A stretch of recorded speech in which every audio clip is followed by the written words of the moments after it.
no googleen.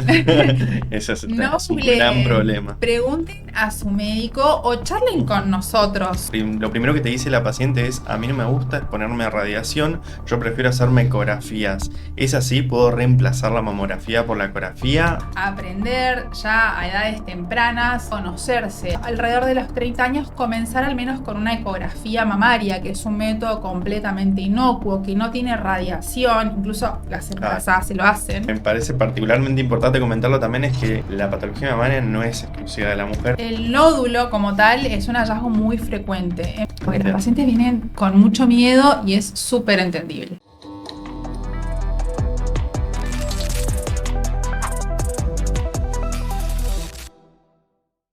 Bueno, bienvenidos a otro episodio de Rosy Streams. Hoy contamos con la presencia de la doctora Nadia Fernández Sábalo, que es una médica que trabaja en nuestro equipo de patología mamaria.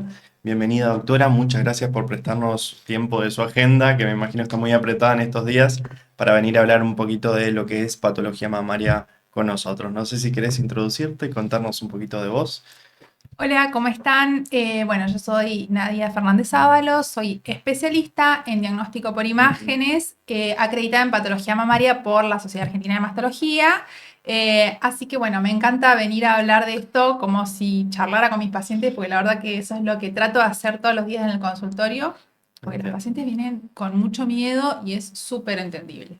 Sin duda, es una patología que representa una carga emocional muy importante para las pacientes, así que con más razón. Bueno, hablemos un poquito para arrancar de lo que es screening de patología mamaria. No sé si puedes contarnos algo al respecto, cuáles son los métodos iniciales que se utilizan, a qué edades comienza o debería comenzar el screening. Bien, en principio tenemos que tener en cuenta, más allá del screening, el contacto con una misma, ¿no? Es decir, primero que nada, aprender ya a edades tempranas, más o menos alrededor de los 20 años, a conocerse, a mirarse al espejo, a ver cómo se ven nuestras mamas, a hacer la palpación de la mama, para conocerse, porque es muy difícil hasta a veces para nosotros palpar los nódulos, pero por lo menos conocernos y ver que de repente si hay alguna cosita que antes no estaba, lo detectamos para poder charlar con el médico. Entonces, en principio, más allá de los screenings y tamizajes, es el autoexamen clínico, conocerse y también el examen clínico por el médico especialista o por el médico ginecólogo, ginecóloga, médico clínico, que como decía, a edades tempranas inician con el examen físico, la anamnesis, esto más o menos alrededor de los 20 años, como te decía, que es cuando ya la mamá Claro, está empieza a haber desarrollada. Claro, más y cambios. exactamente. Y después, a medida que avanza la edad, van apareciendo ya estos controles, bueno, como hablamos de la ecografía y la mamografía, sobre todo la mamografía, que es el gol estándar para el tamizaje del cáncer de mama. Inicial. O sea, ¿cuál sería la edad en la que uno debería comenzar a realizar los Los controles de exámenes? imagen. Claro. ¿Y Claro. es igual para toda la población o varía de acuerdo a alguna característica puntual? Ok, está bastante estandarizado. Acá en Argentina nos guiamos por los consensos de la Sociedad Argentina de Mastología, Ok. en donde nos recomienda, como te decía, en inicio los controles clínicos con el médico de cabecera y alrededor de los 30 años comenzar al menos con una ecografía mamaria, que es un método completamente inocuo, que no tiene radiación, incluso las embarazadas se lo hacen. Pero incluso se puede comenzar antes, en edades más tempranas, entre los 20 y los 30 años, con la ecografía mamaria, porque como dijimos, al ser un método inocuo muy accesible y con alta disponibilidad en nuestro país, Claro. por suerte los médicos en Argentina estamos muy bien formados en ecografía.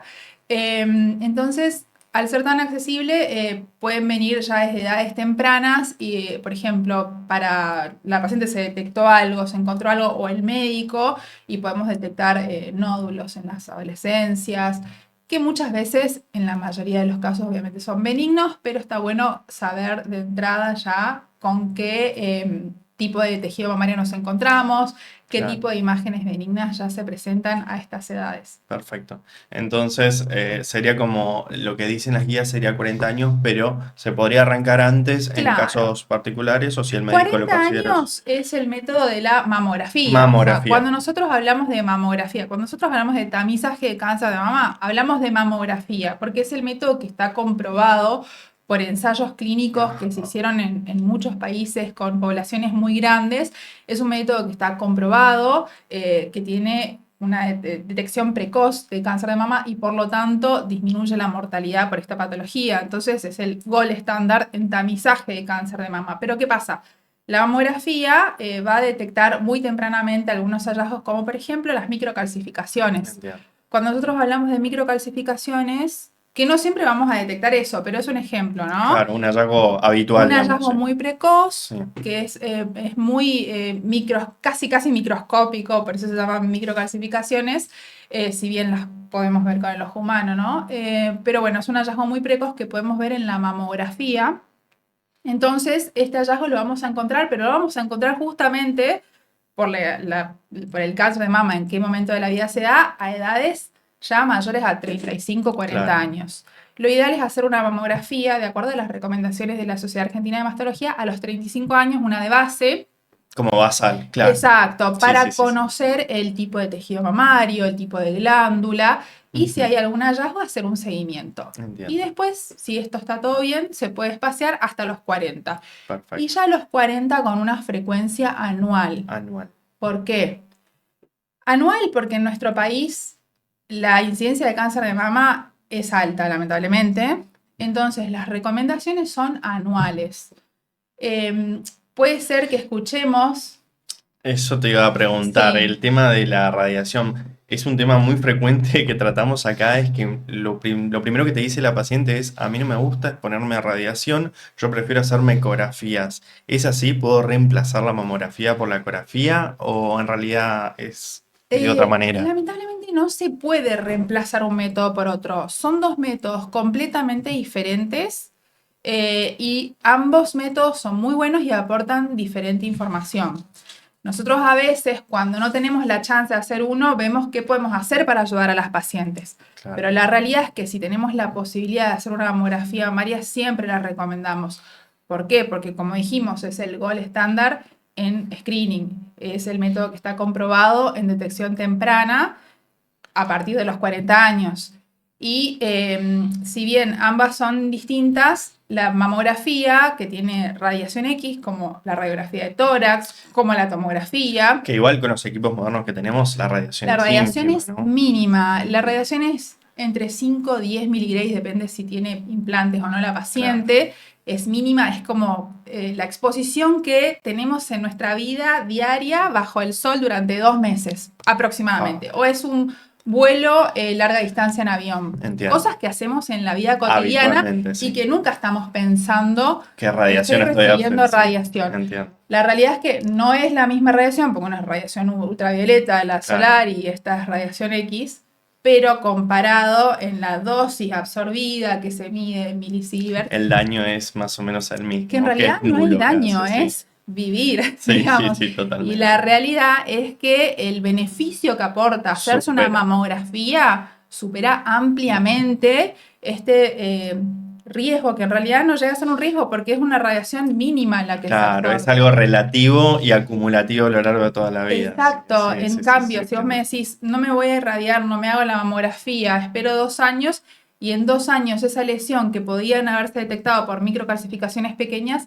ya es una lesión avanzada que tiene otro tipo de tratamiento. Entiendo. Entonces, lo ideal en nuestro país es hacerse una vez al año. Va a venir la amiga que vive en España que te diga, Claro, mira que a mí me la hacen cada 2 años. claro. Bueno, hay que tener en cuenta dos cosas. Las incidencias en cada país, Varía. cada país tiene su Su tasa epidemiología, estadística, su claro. epidemiología y además también las políticas de salud. En España las mamografías las cubre el Estado.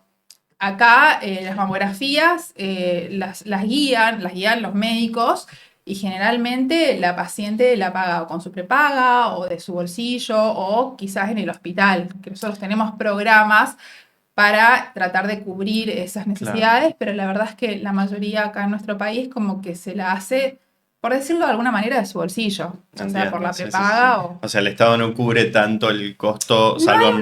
no es que no cubre, sino que no hay una política estatal en donde te digan, bueno, acá tengo tu nombre y apellido, te llamo, vos venís. En España sí, por ejemplo, ¿me Ah, entendés?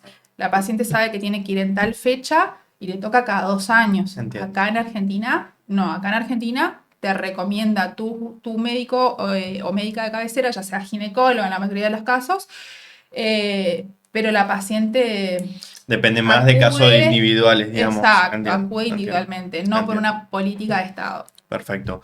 Muchas veces los pacientes les genera duda o preocupación el tema de la aparición de la palabra nódulo en el informe. Cuando leen nódulo, muchos pacientes lo interpretan como que efectivamente ya están con una patología mamaria. ¿Es así? ¿Podés aclarar un poco qué sería el concepto de nódulo y cómo deberíamos interpretarlo cuando vemos la palabra nódulo en el informe de estos estudios? La realidad es que el nódulo como tal es un hallazgo muy frecuente. En principio, que la paciente, como dije desde el principio, venga sin miedo, porque es un hallazgo muy frecuente de Ujú. ver. Nosotros, más o menos para ponerlo a grandes rasgos, los hallazgos más frecuentes son los nódulos o los quistes. Después hay un montón, un espectro muy amplio de otros hallazgos que nosotros los describimos.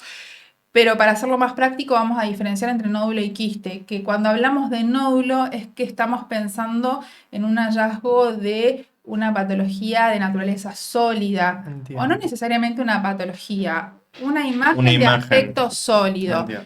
Y cuando hablamos de quiste, hablamos de una imagen de aspecto líquido, que en general los quistes son dilataciones ductales, así que es prácticamente algo muy natural de ver, porque son dilataciones de los conductos mamarios, entonces los hallazgos quísticos son hallazgos Son muy completamente habituales, ¿no? benignos y se descarta, a menos que el quiste tenga incluidas otros hallazgos, pero si son quistes simples son completamente benignos. Ahora, el nódulo, ¿por qué genera preocupación? Porque es sólido, pero como te decía, la mayoría de los nódulos son benignos. ¿Y Ujú. cómo nosotros nos damos cuenta? Por las características del nódulo. El nódulo generalmente tiene que ser de formas prolijas, redondeadas, ovaladas, de márgenes circunscritos. Nosotros hacemos un montón de características para que el médico al Morfológicas, leerlos, claro. claro, morfológicas para que el médico al leerlos pueda interpretar lo que le estamos diciendo y la mayoría son prolijitos, por decirlo de alguna Entiendo. manera. Ahora, cuando nosotros vemos un nódulo de características diferentes, de características de sospechas, ahí recién cambia la cosa, que como Entiendo. dije es menos frecuente, pero puede pasar que un nódulo sea irregular, que tenga una sombra acústica posterior, que sus márgenes sean indefinidos. Entonces hay características que hacen a nuestra especialidad para determinar si un nódulo es realmente sospechoso de malignidad o no. Claro. Y muchas veces también surge el concepto de lo que es mama densa en las mamografías. ¿Qué es y por qué es relevante mencionarlo o tenerlo presente cuando vemos este concepto de mama densa en los informes? Bueno, la mama densa es un hallazgo muy común porque es un tipo de tejido glandular, ¿Es básicamente. patológico o es... No, la mama densa no es patológico en sí, pero sí representa un riesgo para cáncer de mama. ¿Por qué? Ujú. Primero vamos a hablar de qué es mama Sí, densa. Mama densa es el tejido que es muy glandular, que tiene menos grasa. Nosotros tenemos categorías para definir estos patrones de glandularidad sí. en mamografía y por eso hablamos de densidad mamaria, que va desde el ACR, que es de American College of Radiology, ACR tipo 1, tipo A, que es el tejido adiposo, que es como un tejido más gris, en donde se Fácil ve, de... claro, se ve Claro, claramente a través del tejido, es un tejido entiendo, más sencillo de interpretar en la entiendo. mamografía. Después tenemos ya las mamas heterogéneamente densas, primero glandulares dispersas, en realidad, el tipo Sí, B, glandulares dispersas, donde ya empieza a haber un poco más de densidad, o el tejido más glandular heterogéneamente denso, que ya es la categoría C, o la categoría D, que es la altamente densa, cuando es esa mama que tiene mucho tejido glandular, que Entiendo, tiene muy poquita grasa y se ve como todo blanco. entiendo. Entonces, en este tipo de imágenes, nosotros es realmente un desafío encontrar hallazgos sobre este tejido denso, sobre todo cuando hablamos de hallazgos nodulares, de masas, de distorsiones. ¿Por qué? Porque esta densidad es como que justamente tapa ese tipo de hallazgos que también se ven densos, porque los nódulos y ese tipo de hallazgos se ven de este aspecto. Entonces quedan Claro, ocultos bajo este tejido glandular. ¿Es patológico? No, es un tejido normal. De hecho, la gran mayoría de las mujeres en la edad fértil tienen un tejido heterogéneamente denso. Es claro, es lo una habitual, gran, digamos. claro, la gran mayoría de las mujeres tienen este tejido. Bueno, cada mujer tiene un tipo de tejido, pero es muy habitual verlo. No Entiendo. es patológico, pero representa un desafío a la hora del diagnóstico y por eso incrementa el riesgo en cáncer de mama. En estos casos se recomiendan métodos adicionales como por ejemplo la ecografía. Entonces por eso siempre decimos, no es una mejor ni peor que la otra. La Entiendo. ecografía ahí viene a ayudarnos a encontrar esos hallazgos de bajo densidad mamaria, que en la ecografía lo vemos no como Claro, densidad, sino como ecogenicidad. ecogenicidad. Entonces acá encontramos los nodulitos que por ahí pudieron parecer desapercibidos Entiendo. en la mamografía. Entonces, a ver si me quedó claro, la mamografía es muy buena viendo tejido graso porque no tenés la radiopacidad de los tejidos blandos. Pero cuando tiene mucho componente de tejido blando es lo que se denomina mama densa y ahí es cuando nos ayuda la ecografía a poder complementar toda esta parte que no vemos en la mamografía. Es así, ¿no? Exactamente, exactamente. Perfecto, perfecto. Y otro hallazgo muy habitual que suele preocupar a los médicos y también a los pacientes es la presencia de calcificaciones. ¿Son todas iguales? ¿Cómo interpretarlas? ¿Y qué hacer cuando tenemos calcificaciones que por ahí no cierran mucho? Otra vez lo mismo. Sí. Por eso, no se asusten cuando lean los informes, no googleen, Ese es, no es un gran googleen, problema. pregunten a su médico o charlen Ujú. con nosotros, con los Claro. especialistas en imágenes. Nosotros charlamos mucho con la gente y nos preguntan y tratamos de dejar siempre Ujú. tranquila a la paciente. ¿Qué pasa? Son hallazgos muy comunes. Entiendo. Yo siempre hago la analogía, por ejemplo, de los nódulos con los lunares. Porque cuando vos le decís a una paciente, bueno, encontré un nodulito, quédate tranquila, es de aspecto benigno, solo requiere control, No, se no. va con miedo. Entonces yo le digo, pero Y se va a escúchame, Google, estos que es peor. lunares que vos tenés, ¿hace cuánto los tenés? ¿Te preocupa este lunar? Porque muchas veces te dicen, pero este nódulo se me va a ir. Mm, Y probablemente no, si es un nódulo sólido, benigno, un fibroadenoma. Es la analogía de los lunares. El lunar aparece y no se va solo. claro. Si se va es porque te lo operan. Sí. No es necesario operar este tipo de nódulos porque son benignos. Bueno, con las microcalcificaciones pasa lo mismo.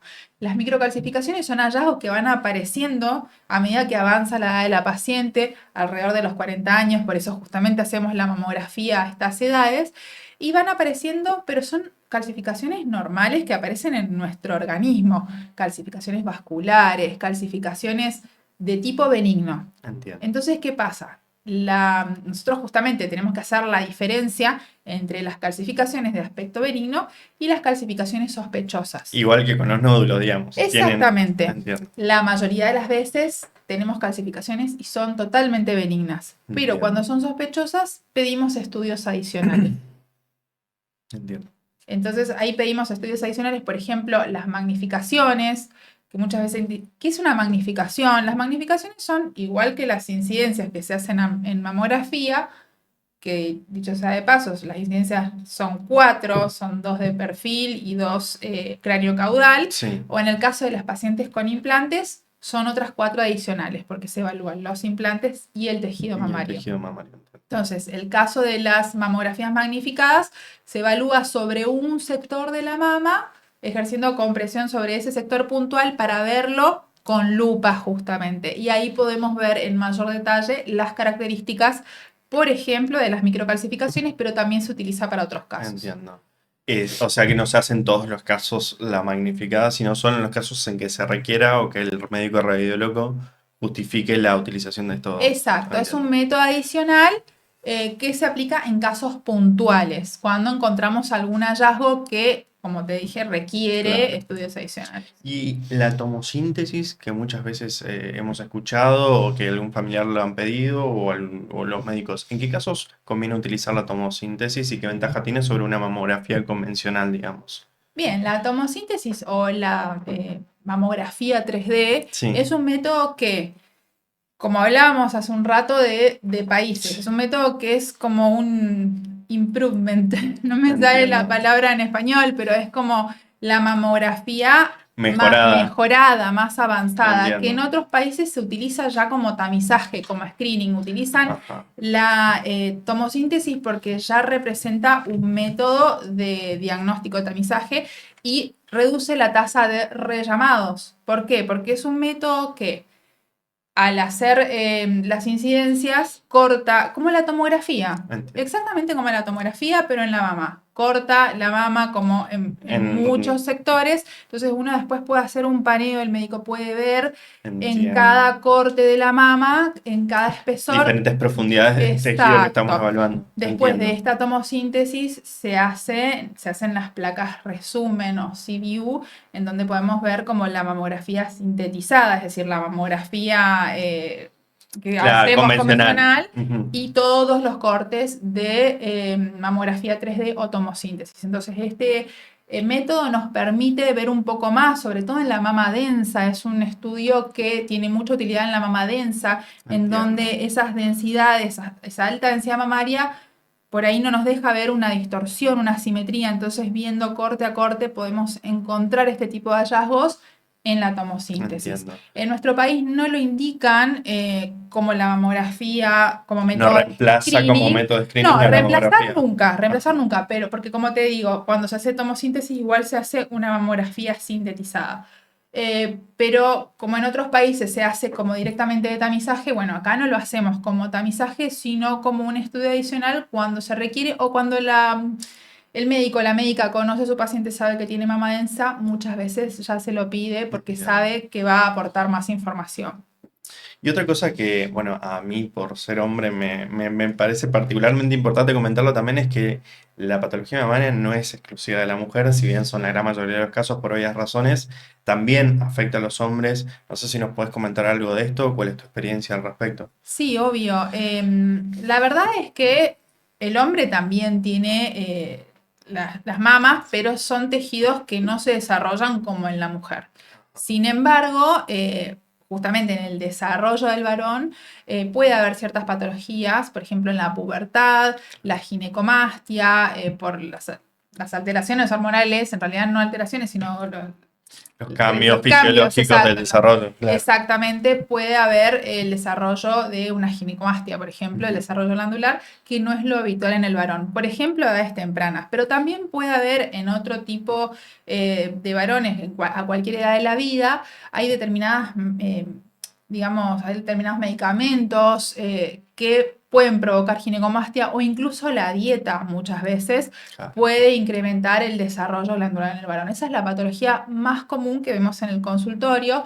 Lógicamente, muchos de los hombres no saben que puede existir también patología mamaria Incluso maligna maligno, en claro, el sí. hombre, pero algunos sí. Entonces también se asustan al palparse ciertos, digamos, como bultos en las mamas y la mayoría de las veces es ginecomastia, pero también existe el cáncer de mama en el hombre. Es muy, muy infrecuente. No es la misma incidencia que en la mujer, obviamente, y por Claro, esto no hay un tamizaje como lo hay en la mujer, entiendo. sino que vienen cuando se encuentran algo. Entonces, ¿cuál sería tu Lo recomendación? importante es que si así la mayoría de los casos, sea ginecomastia, que es una patología benigna que se corrige mejorando la dieta o cambiando los medicamentos que está O el tomando o perfil lo que hormonal, sea, claro, sí. o bueno, muchas veces corrección quirúrgica, depende de la evolución, ¿no? De la ginecomastia. También puede haber patología mamaria, que lo tengan en cuenta, entonces siempre que se encuentren algo en la palpación, tienen que ir al médico para que les haga la indicación de hacerse los estudios de imagen, que generalmente son mamografía y ecografía, pero al menos con una ecografía mamaria Ya podemos podemos, claro, encontrar algún tipo de hallazgo patológico y lo ideal es que sea de manera temprana, perfecto, porque como perfecto. dijimos, como el hombre no está habituado o no sabe que No puede lo haber tiene tan patología presente, claro. mamaria, muchas veces vienen tarde a la consulta y bueno, es lo mismo que en la mujer. Entiendo. Al venir tarde, el pronóstico es diferente. Entiendo, entiendo. Muchas veces también vemos cuando al final de los informes se plantea BIRATS, BIRATS 4, 5, y muchas veces uno interpreta como que un BIRATS 4 ya es sinónimo de cáncer. ¿Esto es así? ¿Cómo debemos interpretar el BIRATS y qué es lo que significa en realidad? El BIRATS es un lenguaje que Ujú. adoptamos los médicos en imágenes para que podamos entendernos todos, los médicos El lenguaje imagenólogos, común, claro. claro, los mastólogos, los oncólogos, el médico Ujú. de atención primaria, que todos entendamos de qué estamos hablando. Es un lenguaje que se divide en categorías del 0 al 6. Sí, Y si depende de qué categoría esté en el informe, el médico que recibe el estudio entiende qué conducta tomar, ya sea controles habituales anuales, controles más seguidos o hacer estudios de mayor profundidad, como por ejemplo una punción biopsia. entiendo. En este caso sería un BIRATS o BIRATS 4 o 5. Que nosotros coloquemos en el informe esta conclusión, que sería un 4 o un 5, no involucra que sea un hallazgo patológico. No es Eh, un diagnóstico, no es un entonces es una diagnóstico, guía de conducta, ¿no? es una guía, pero hablamos ahí de probabilidades. Entiendo. Cuando nosotros ponemos un BIRATS 4, tenemos BIRATS 4A, B y C de acuerdo a las probabilidades de, o sea, lo que nosotros sospechamos de malignidad. Entonces, en estas probabilidades y en estos porcentajes, ese 4A o ese 4B pueden ser un hallazgo benigno, que simplemente era una lesión que se Con comportaba características, con sí, características de sospecha. Muchas veces algunos fibroadenomas son como desprolijos, que los fibroadenomas, claro. como hablamos, son benignos. Entonces, cuando tienen características como de sospecha, algún borde irregular, nosotros eh, colocamos esta categoría para que se pueda tomar conducta sobre este tipo de nódulos porque pueden estar asociados a alguna patología Claramente, maligna, pero no significa que es maligno. claro.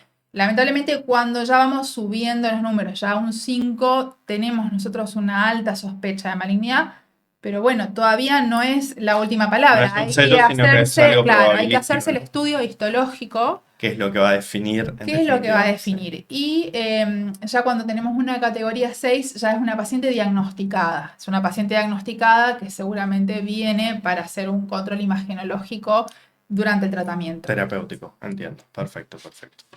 Muy bien. Entonces, creo que hablamos un montón de lo que es patología mamaria. Vimos todo lo que es estudios iniciales. No sé si querés comentarnos o que de tu práctica habitual, me imagino que ves casos de todo tipo día a día. Es algo que genera mucha preocupación. Me ha pasado tanto en familiares como en conocidos, como en pacientes que he visto, que muchas veces ante un hallazgo no saben cómo interpretarlo. Eh, Muchos médicos que por ahí no saben cómo proceder o cómo continuar con los... ¿Cuál sería tu recomendación para, tanto para la población general como para los médicos generalistas que tienen que encarar este tipo de casos? Bueno, en principio, transmitir tranquilidad a los Ujú. médicos, que transmitan tranquilidad a las pacientes y a las pacientes y a los pacientes también, porque pueden, o sea, vemos varones también en la Por consulta, supuesto. que vengan tranquilos y tranquilas, porque la realidad es que, por suerte, la mayoría de los hallazgos que vemos en el consultorio son benignos. Pero ¿qué Ujú. pasa? Entiendo que genere esta ansiedad, esta angustia, este miedo por lo que uno escucha, porque conoce a alguien que padeció la enfermedad. Por suerte, si bien hay una alta incidencia, hoy en día tenemos muchos métodos de diagnóstico temprano, que es lo que hacemos justamente en Rossi, y pueden venir y les podemos dar las indicaciones, podemos guiarlas a dónde ir, cómo tratarse, cómo atenderse, como para poder resolverlo de manera temprana, que esa es justamente la idea de todo esto. Claro. No, no que vengan con miedo, no que octubre es el mes del cáncer de mama y estoy tan abrumada de toda esta información, yo ya sé que hay un montón de cáncer, no quiero saber más nada. No. es un control más, como cuando nos sacamos sangre para ver si Hacerlo tenemos el parte. colesterol alto, como cuando nos miden la presión para ver cómo tenemos la presión, como cuando nos estudian los lunares. Es un control más de nuestra vida cotidiana y lo ideal es que se lo hagan, como dijimos, con las pautas que nos brindan los médicos ginecólogos, mastólogos o médico clínico también, pero que vengan y que se hagan el estudio, porque realmente el beneficio que aporta el diagnóstico temprano es un montón. Muchas veces lo que define la diferencia entre la vida y la muerte, ¿no? Y es algo tan sensible, yo creo que hay que sacar un poco esa carga emocional que tiene, ¿no? A mí me pasa me pasa un poco con el dentista, yo tipo, le tengo un poco de aversión, Bueno, yo pero también. entiendo que ir y prevenir la aparición de lesiones dentales, de caries, es algo, o sea, que me va a ahorrar en el largo plazo muchísimos problemas, así que ya lo veo más como un amigo que como un enemigo, no sé si es una Me analogía pasa. buena, pero... Me pasa, así, me pasa. De hecho, bueno, quizás porque conozco, pero sufro más el dentista que hacerme una mamografía. tal cual, tal cual. Me duele menos a mí, pero bueno, depende de la Y sensibilidad de cada también uno. creo perder un poquito el miedo a lo que es la radiación. Muchas veces, muchas siguen con aversión respecto, no me quiero hacer este estudio por el tema de la aversión. Quizás no hablamos de la resonancia tanto porque es un método ya un poquito más avanzado. Ujú. Tiene, creo que muchísimo más especificidad que lo que es tomografía y Sí, tiene más tomosíntesis. sensibilidad y Más sensibilidad. especificidad, Ajá, sí. perfecto. Eso ya está reservado para casos más sospechosos, tengo entendido, Más ¿no? puntuales, en realidad, bueno, como hablamos, siempre nosotros tratamos de hacer lo mejor que podemos con lo que tenemos. Ujú. En nuestro país, como decía, tenemos muy buenos profesionales en ecografía y sobre todo en instituciones como la nuestra, como en Rossi, tenemos una muy buena formación en ecografía. Nosotros tenemos un equipo especializado en patología mamaria y nuestros ojos están muy avesados para la Entiendo. detección de lesiones. Entonces tenemos una alta disponibilidad de ecografía y además es un método muy accesible, lo cubren la mayoría de las obras sociales y prepagas. Entonces tenemos estos métodos que son tan accesibles como la mamografía y la ecografía mamaria que están en la parte de lo que es tamizaje. La Entiendo. resonancia, si bien forma parte del tamizaje en las pacientes de alto riesgo, que ese ya es otro tema muy amplio, Me imagino. eh, está mucho más disponible en otros países. Nosotros también tenemos resonancia mamaria y nuestro equipo también está muy bien formado para la evaluación de lesiones en resonancia, pero la resonancia ya va más para o pacientes de alto riesgo, como te decía, o pacientes que por alguna determinada imagen no concluyente en los estudios anteriores decidimos hacer este otro estudio que Entiendo, tiene una mayor sensibilidad y especificidad para el diagnóstico de este tipo de lesiones. entiendo. Bueno, creo que es en definitiva perderle un poco el miedo, ver que es parte de la vida, una faceta más de nuestra vida y bueno, creo que yo aprendí un montón, no es mi tema, pero he aprendido un montón. Muchísimas gracias por estar acá, por compartir con nosotros, creo que va a enriquecer muchísimo tanto a médicos como a pacientes en general, que muchas veces vienen con esas dudas y no se animan a preguntar. Yo creo que hay que abrir un poco el diálogo, preguntar. Totalmente. eh, Esa es la posibilidad que tenemos los médicos que hacemos ecografía de charlar Totalmente, con el sí. paciente. Nosotros nos nutrimos de la información, de la historia clínica, que quizás en la orden a veces ponen datos muy importantes, Ujú. pero hablar con la paciente o el paciente es muy importante y el paciente también nos puede preguntar y sacarse dudas e irse tranquilo del consultorio. Perfecto. Bueno, muchísimas gracias, doctora, por estar acá, por compartir con nosotros. Ha sido muy esclarecedor y bueno, seguro surgirán más dudas, pero bueno, esperemos contar con usted o tener otra oportunidad bueno, para seguir aclarando dudas que vayan surgiendo. Bueno, muchas gracias por la invitación. No hay por qué. Bueno, nos vemos entonces en el próximo episodio de Rosy Streams. Muchas gracias por estar con nosotros.